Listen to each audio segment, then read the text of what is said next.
이제 다음 주면 2020 세금 보고가 시작됩니다. 지난해 코로나 사태로 실직과 각종 정부 보조금을 수령한 사람들에게는 이번 세금 보고가 더욱 복잡하고 어렵게 느껴질 텐데요.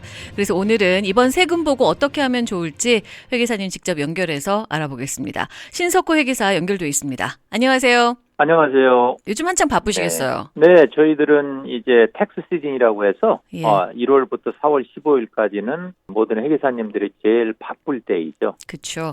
올해는 네. 근데 세금 보고가 예년에 비해서 좀 늦춰졌어요. 시작하는 날짜가. 예, 보통은 1월 중으로 세금 보고에 필요한 자료들을 주고받고 해서 2월 그쵸. 초부터 하는데 이번에 국세청에서 공식적으로 2월 12일부터 소득세 보고를 받겠다. 코로나 바이러스 영향 때문인지 그게 좀 새로운 거고요. 그렇군요. 그래서 하여간 4월 15일까지는 개인 소득세 보고를 마치셔야 되고 작년도는 한 달이 연기됐었죠. 그것도 좀 이례적이었었는데. 그때도 코로나 때문에 아마 그랬던 것 같습니다. 예, 맞아요. 근데 2021년은 4월 15일을 연기하는 그런 내용은 아직 발표되지 않고 있네요. 우선은 다음 주 12일부터 시작이 되고 4월 15일 마감. 우선 지금까지 발표된 거는 그렇다는 거.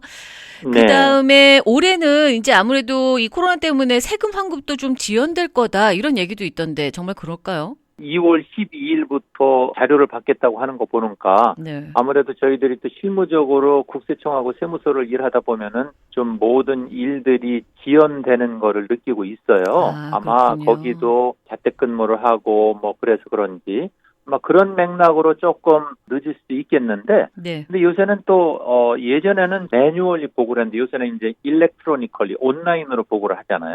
그렇죠. 예전에는 그냥 종이에 직접 프린트아웃 해가지고 그거를 우체국 가서 보내고 막 이랬었죠. 그래서 저희가 한참 일 배울 때는 맨하탄 중앙우체국 12시 전까지 가서 떨어뜨린 적도 있는데 그때에 비하면 지금은 아주 새로운 세상인데요. 그래서 지금이 이제 세금 보고를 해서 온라인으로 툭 프레스하면은 세무서로 가고 또 이제 세금을 내거나 환급을 받는 것도 납세자의 어카운트 넘버하고 라우팅 넘버만 놓으면 근로적이 되니까 그런 면으로는 환급이 좀 빠를 수도 있겠죠. 그렇군요. 그러니까 예전에는 또 체크가 직접 왔는데 그 오는 시간에 온라인으로 내 어카운트로 바로 돈이 들어오는 거죠, 요즘에는. 체크가 오는 시간도 걸리고 또 오다가 메일이 잊어먹기도 하고 그러는데 지금은 이제 온라인으로 페이먼트도 하고 환불도 받는 거로 돼 있으니까 얼마나 편하고 좋은지 모르겠어요. 그렇습니다. 그래서 이렇게 코로나 시대고 인력들이 부족한 상황이지만 뭐 그렇게까지 늦어지거나 뭐 지연되거나 이러지는 않을 거다 이런 말씀이시네요.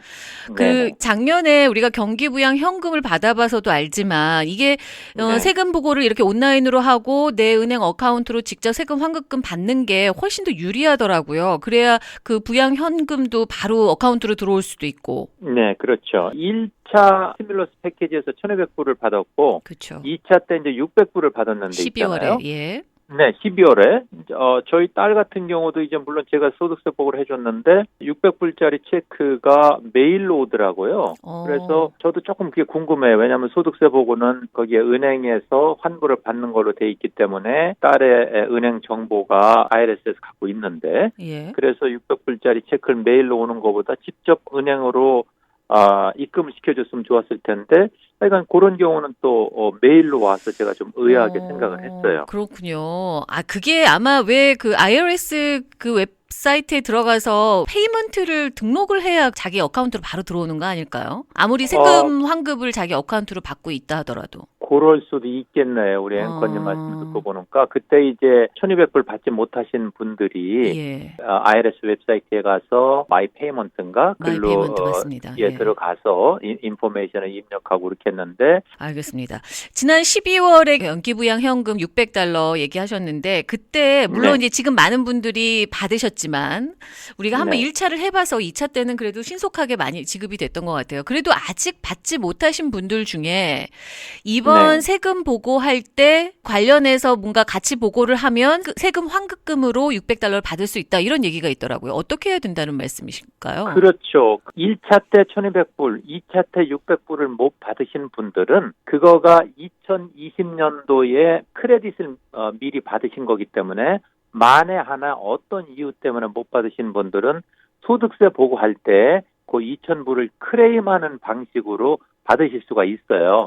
그래서 이번 소득세 보고 하실 때 혹시 1차 때 1,200불은 못 받으셨거나 600불은 뭐 지금 막 가고 있으니까 좀 기다려봐도 되고 받았는지 못 받았는지 그거를 각 회계사님들한테 말씀해 주시면은 소득세 보고하면서 그거를 클레임을 해서 받을 수가 있기 때문에 아마 못 받는 분은 없으실 거예요. 조금 늦게 받는 것은 있을 수가 있지만은. 그러면 만약에 늦게 받는 경우 나는 세금 보고를 미리 해야 될 경우도 있잖아요. 그런 경우에는 그냥 우선 클레임 해놓고 나중에 그러면 안 올 수도 있겠네요. 늦게 받는 게 아니라. 그렇죠. 만약에 그게 발행이 됐다면은 일단 클레임 해놓고 네. 시스템에서 이미 발행이 됐다고 하면 안 줄 테고 거대한 시스템이 돌아가는 거니까 예외도 있고 뭐가 빠진 부분이 있을 거 아니에요. 그렇겠죠. 그러니까 이제 본인이 소득세 보고하면서 그거를 클레임하는 방식으로 자기의 현금 혜택을 확보하는 게 중요하겠죠. 알겠습니다. 그러니까 이번에 세금 보고하실 때는 반드시 만약에 경기부양현금 뭐 600달러라든가 1차 때 1,200불 못 받으신 분들은 회계사님께 꼭 저 못 받았어요. 이거 클레임 해주세요라고 말씀드려야 되는 거예요. 꼭 해주셔야 되고 회계사님이 물어보실 거고 혹시 뭐 회계사님들이 바쁘셔서 못 물어보실 수 있다고 하더라도 그거를 꼭 알려주셔야 될 거예요. 알겠습니다. 작년에 실업수당 받는 분들이 굉장히 많으시단 말이에요. 뭐 이게 처음으로 실업수당 받아보신 분들도 계실 거고 그러다 보니까 올해 세금 보고할 때 이거 어떻게 해야 되는지 잘 모르시는 분들이 계실 텐데 이 실업수당 받은 것도 다 세금 보고를 해야 되는 거죠. 네, 소득에 여러 가지 종류가 있는데 비과세 소득이 있지만은 실업수당은 과세 소득이에요. 받으신 거에 대해서 소득세를 내셔야 되는 그런 소득이기 때문에 꼭 보고를 해주셔야 되고 아마 1099G 거버먼트의 약자인데 1099G라고 그런 그 다큐멘트를 받으실 거고 못 받으신 분들은 매주마다 그 실업수당 클레임 하시는 그 사이트에 아마 그 양식을 리퀘스트하는 거가 있을 거예요. 네. 그래서 2020년도에 수령하신 실업수당에 대해서는 과세소득으로 2021년도 올해 작년 세금 보고할 때 꼭 반영을 시키셔야 될 거예요. 그렇군요. 1099G라는 그 서류가 이제 주정부에서도 오고 그럼 연방에서도 오나요? 주정부에서 발행해 주죠. 왜냐하면 실업수당은 주정부에서 주는 거고 연방정부에서 펀드를 주정부한테 주어서 주정부가 주무 기관이고 그러니까 집행을 주정부에서 한 거군요. 연방에서 그렇죠. 주는 실업 수당이지만 그렇기 때문에 그렇죠. 각각의 뉴욕주라든가 뉴저지주에서 1099G라는 폼이 나올 텐데 그걸 가지고 반드시 세금 보고를 해야 한다. 네. 만약에 못 받으신 분들은 직접 웹사이트에 가서 다운로드 받을 수도 있고. 네.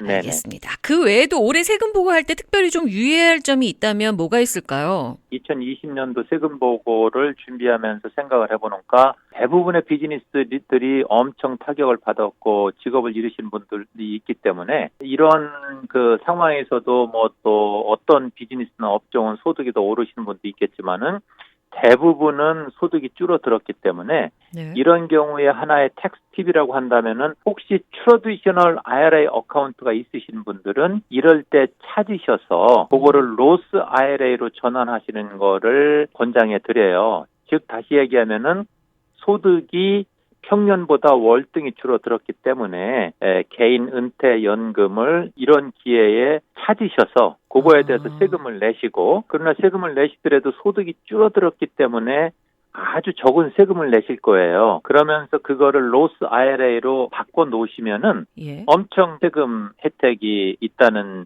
거를 말씀드리고 싶고 또 하나 이제 그 고용인들을 고용하고 사업을 하시는 고용주님들은 엠플로이어들은 잘 아시는 것처럼 ERC라는 게 있어요. Employee Retention Credit이라고 해서 한 고용인에 대해서 2020년도에 5,000불, 2021년 6월 달까지 해서 7,000불에서 14,000불 해서 작년에 5,000불, 2021년 6월 달까지 해서 14,000불까지 크레딧은 실제 돈을 주는 거랑 마찬가지거든요.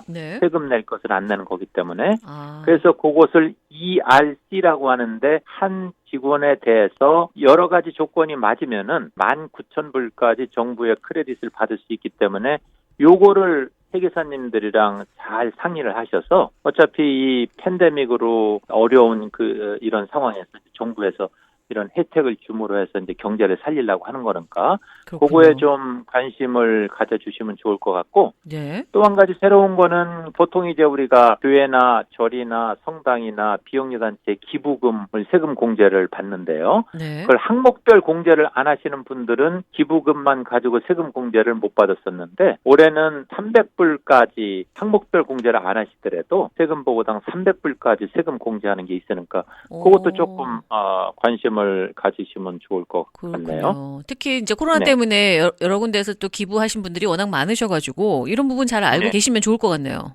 이번에 이제 바이든 정부 들어서서 처음으로 이제 경기 부양안이 내놨습니다. 바이든 대통령이 네. 무려 1조 9천억 달러에 달하는 경기 부양안을 내놨는데 그 안에 보면 텍스 크레딧 관련한 내용이 좀 있어서 이 부분이 무슨 내용인지 네. 좀 여쭤보고 싶어요. 그 네. 6살 미만 자녀에 대한 차일드 텍스 크레딧을 3,600달러로 하고 또 6세에서 네. 17세 사이 자녀는 3,000달러로 확대한다. 이런 내용이 담겨 있는데 이게 정확히 어떤 내용인가요? 세금 보고, 소득세 보고를 가만히 보면은 그 안에 저소득층들에게 그 정부에서 보조를 해주는 프로그램들이 많이 있어요. 네. 보통 우리가 요거는 아직 확정된 거는 아닌데요. 맞아요. 확정된 건 아니고 예. 우선 내놓은 안입니다. 예.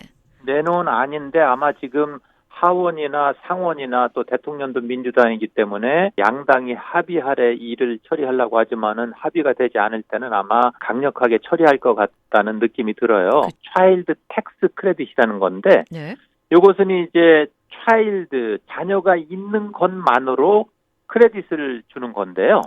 예전에는 한 자녀당 2,000불까지 주었어요. 물론 이제 소득이 어느 정도 이해야 되지만 그거를 2,000불이 아니라 3,000불까지 주겠다. 늘리는 3,000불을 거군요. 주겠다. 원래 늘리는 있던 거죠. 제도인데 액수를 좀 늘린다라는 얘기군요. 액수를 늘렸고 6살 이하는 예전에 2,000불 했었는데 그거를 3,600불까지 주겠다. 네네. 그렇게 함으로 해서 이제 팬데믹 때문에 어려운 국민들한테 혜택을 주어서 뭔가 이제 경기를 지펴내겠다는 그런 거가 이제 세법에도 반영이 돼 있는 건데 그거는 이제 차일드 텍스 크레딧 17세 이하의 자녀가 있음으로 해서 정부에서 그냥 주는 현금이라고 보면 되는 거고요. 그렇군요. 그러면 이번에 어린 자녀들이 계신 분들은 텍스 크레딧을 상당히 높게 좀 올려서 받을 수 있겠네요.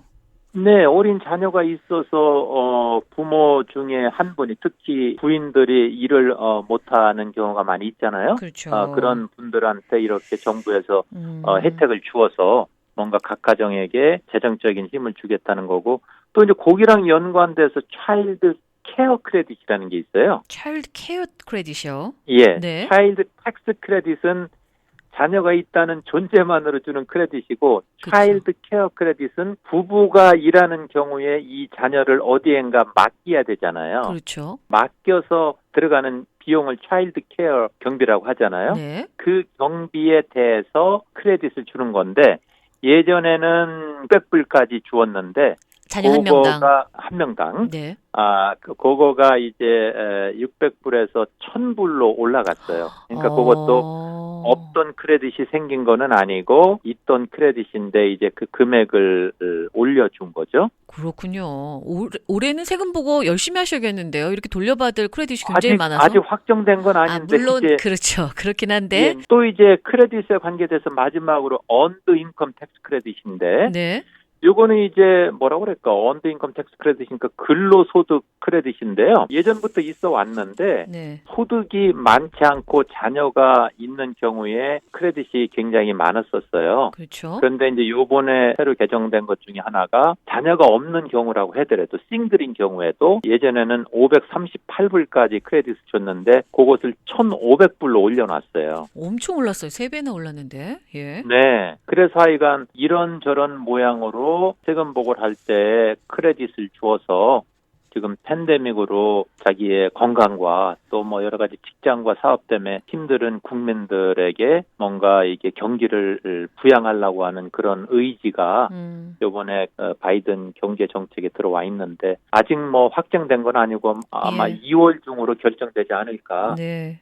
그렇게 생각이 되고 이번에 상하원이 모두 민주당 다수당이 됐기 때문에 정말 통과될 가능성이 굉장히 높아 보이긴 하는데 어쨌든 이번 세금 보고에서는 자녀가 없는 성인들도 없이도 이렇게 최대 $1,500까지 텍스 크레딧을 받는 안이 지금 현재 네. 추진되고 있다라는 거 기억하시면 좋을 것 네네. 같습니다.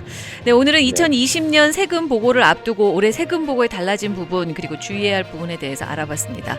오늘 말씀 감사합니다. 네, 감사합니다. 네, 지금까지 신석호 회계사였습니다.